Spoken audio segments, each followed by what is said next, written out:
Os ensinos de Jesus. A religião entre os judeus se tinha tornado quase uma mera observância de rito e cerimônias, à medida em que iam apartando do verdadeiro culto de Deus, perdendo de vista a virtude espiritual de sua palavra. Procuravam substituir essa falta com acréscimos de cerimônias e tradições de invenção própria. Somente o sangue de Cristo é que pode purificar do pecado. Unicamente o seu poder nos preservará do mal. Entretanto, os judeus tinham acabado por fazer depender de sua salvação das suas próprias obras e das cerimônias que observavam. Repousando no zelo manifestado por tais atos exteriores, consideravam-se justos e dignos de ocupar um lugar no reino de Deus. Sua esperança, porém, estava posta em grandezas mundanas. Suas aspirações eram riquezas e poder, que eles reputavam ser o galardão merecido em sua suposta piedade. Esperavam que o Messias havia de estabelecer o seu reino nesta terra e exercer o domínio de um grande príncipe entre os filhos dos homens. Contava ser favorecidos na sua vinda com toda a sorte de benefícios terrestres imagináveis. Jesus sabia que havia de ficar desiludido na sua esperança. Ele tinha vindo para ensinar-lhes coisas muito melhor do que se preocupavam. Sem fim era restaurar a verdadeiro culto de Deus. Queria estabelecer a religião pura do coração que deveria manifestar-se numa vida pura e num caráter santo. Em seu belo sermão da montanha, ele revela que Deus reputa mais precioso e o que verdadeiramente nos dá felicidade.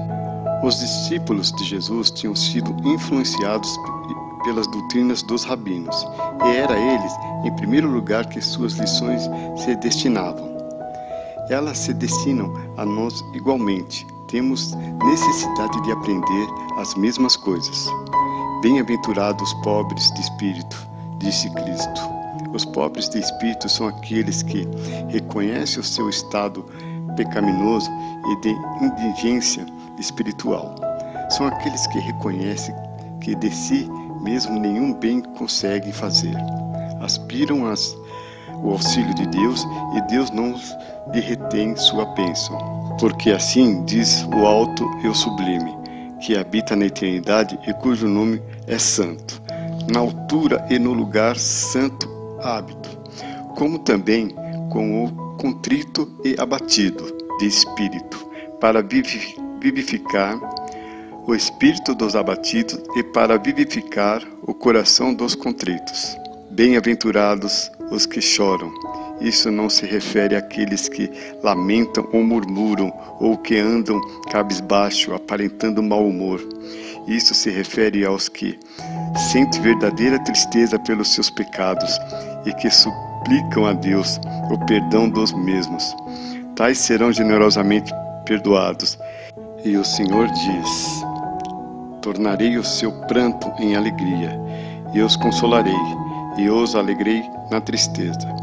Bem-aventurados os mansos, Cristo disse: aprendei de mim, que eu sou manso, humilde de coração, e encontrareis descanso para as vossas almas. Quando o maltratado Jesus retribuía o mal com o bem, nisto deu-nos um exemplo que devemos imitar. Bem-aventurados os que de sede e fome de justiça, justiça é praticada do direito, e a obediência da lei de Deus, que expõe os princípios da verdadeira justiça. A Bíblia diz: todos os teus mandamentos são justiça. A lei de Cristo, pelo seu exemplo, nos ensinou a obedecer. A justiça dessa lei pertence em sua vida.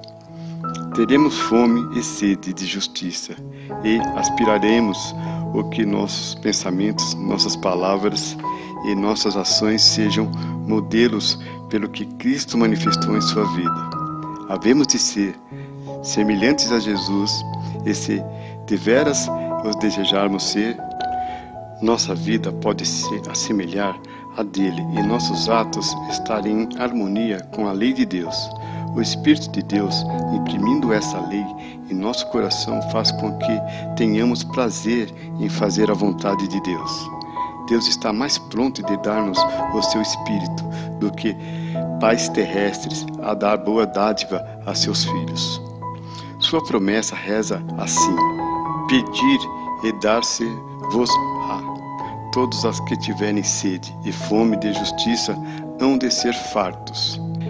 Bem-aventurados os misericordiosos. Ser misericordioso é tratar outros melhor do que merecem. Assim Deus nos tratou. Ele tem prazer em usar a misericórdia. É benigno ainda com os ingratos e maus. Por isso, nos ensina a tratar assim aos nossos semelhantes. Sede uns para com os outros, benignos, misericordiosos, perdoai-vos uns aos outros, como também Deus vos perdoou em Cristo. Bem-aventurados os limpos de coração. Deus tem mais em conta o que realmente somos do que aquilo que dizemos ser. Não se lhe dá de como perecemos exteriormente. O que deseja é o que seja-nos puros de coração. Então todas as nossas palavras e todos os nossos atos serão justos. Davi orava: cria em mim, ó Deus, um coração puro. Seja agradáveis a palavra da minha boca e a meditação no meu coração. Perante a tua face, Senhor, rocha minha e libertador meu. Bem-aventurados os pacificadores. Aquele que tiver o espírito manso e amoroso de Cristo será na realidade pacificador. Tal espírito não provocará contendas, não falará com irritação. Antes tornará ditoso o lar doméstico, inspirado em uma doce paz que beneficiará a todos. Bem-aventurados os que sofrem perseguição por causa da justiça. Jesus sabia que por amor dele muitos de seus discípulos haviam de ser encerrados na prisão e muitos ser mortos. Disse-lhes, porém, que não deveria entristecer-se por isso. Nada pode fazer mal àquele que amam e seguem a Cristo. Ele estará com eles onde quer que estejam. Poderão ser mortos por sua causa. Em compensação, porém, Jesus lhe dará vida imperecível e uma coroa de glória que não murchará. Do seu exemplo, outros haveriam de aprender acerca do Salvador. Cristo disse aos seus discípulos: vós sois a luz do mundo. Jesus logo devia sair deste mundo para tornar ao Pai, mas seus discípulos deveriam continuar a ensinar ao povo o amor de Deus. A eles cumpria serem luminares do meio das gentes. A lâmpada do farol, protegendo sua luz para o mar, guia o nau a salvo ao porto demandado. Do mesmo modo, os seguidores de Cristo devem alumiar neste mundo escuro a fim de guiar os homens a Cristo e a prática celestial.